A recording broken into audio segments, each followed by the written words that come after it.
你有没有想过一个问题？如果有一天你的感受、你的选择，甚至你以为最私密的想法，都只是算法运行后输出的结果，那你这个人还重要吗？趁着圣诞节假期，我终于读完了以色列历史学家尤瓦尔·赫拉利的《未来简史》。这本书出版于2017年，那个时候大语言模型还远没有今天这么普及， OpenAI 也只不过是一个刚成立的初创公司。但现在在读这本书，不仅没有过时，反而描述我们正在发生的时代。那么这本书到底讨论了什么样的一个问题呢？作者又提供了一个什么样的独特视角？我们一起来看看吧。未来简史里让我思考最多的是他对人文主义的讨论。不要被人文主义这个概念所吓到，它其中最核心的观点就是说，你内心的感受是有最高价值的。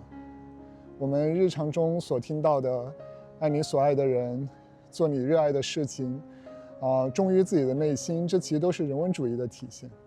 但人文主义并不是一个自古以来就存在的观念，在更久远的历史里，你人生的意义更多来自宗教，来自神。如果你生活在中世纪，牧师会告诉你应该怎么样去生活，只要服从这种秩序，你的人生就被认为是有意义的。但随着自然科学的发展，宗教在越来越多的问题上开始与科学方法发生冲突。科学极大地改变了我们了解这个世界的方式，它要求可观测、可验证、可重复。但科学本身并不能回答人生意义这个终极问题。同样的科学原理既可以用来治疗疾病、缓解痛苦，也可以用来制造武器、消灭敌人。科学为世界上提供了强大的生产力，但它却不能提供的是价值判断。当宗教不再是意义的唯一来源，人类开始陷入了一种无意义的危机。正是在这种背景下，人文主义被创造了出来。当尼采说出那句"上帝已死"的时候，人类不再向外寻找意义，而是把内心感受和选择赋予了最高的价值。某种意义上来说，人类不再需要神，因为人已经把自己放到了神的位置。从此以后，我们也开始被这样教育：你的感受是重要的，你的选择是有价值的，你应该倾听自己的内心。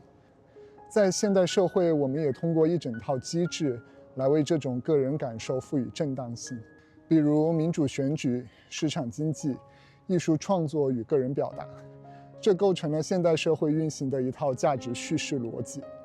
但接下来书里提出了一个令人不安的问题：人真的有自由意志吗？随着神经科学不断揭示大脑的工作机制，我们逐渐意识到人类的行为离不开神经元的放电、连接和权重的变化。虽然极其复杂，但却是有着确定的因果链条的。在这样的系统中，似乎我们找不到所谓自由意志的容身之所。我们所理解的自由，更像是大脑在长期进化与个人经历中所发展出来的独特算法。它帮助我们在复杂环境中整合信息，做出对自身更有利的选择。但如果人的本质是一种高度复杂的算法结果，那人和动物的区别究竟在哪儿呢？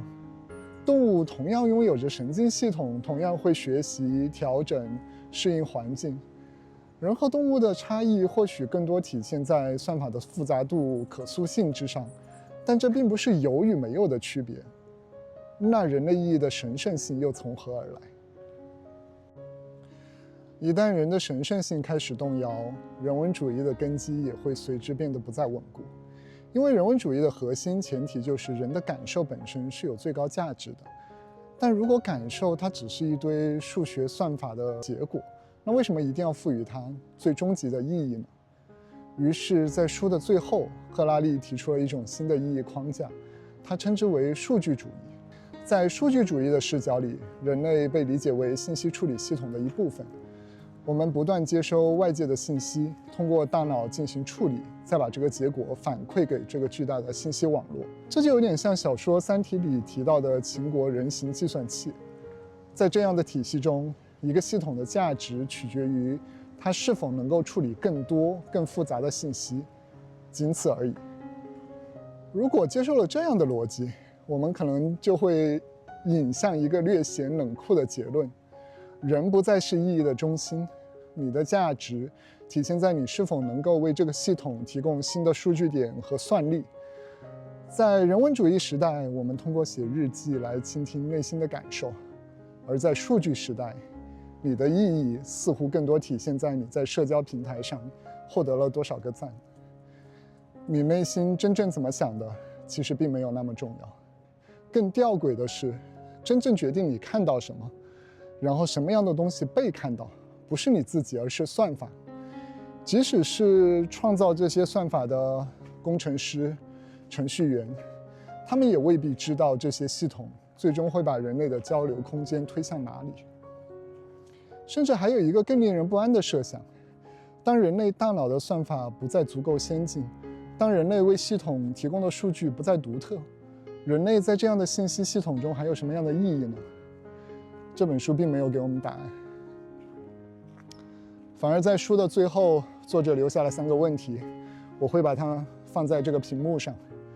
今天是2016年的1月4号，新年刚过，在这里也祝大家新年快乐。在新的一年，希望大家都能给自己多一些断网的时间，多一些独立的思考，给自己的算法呢提供一些独特的可能性。如果你也看过这本书，如果你对书中的很多观点也有自己想讨论的兴趣点，那欢迎大家和我们交流。我是老王，那我们下次再见，拜拜。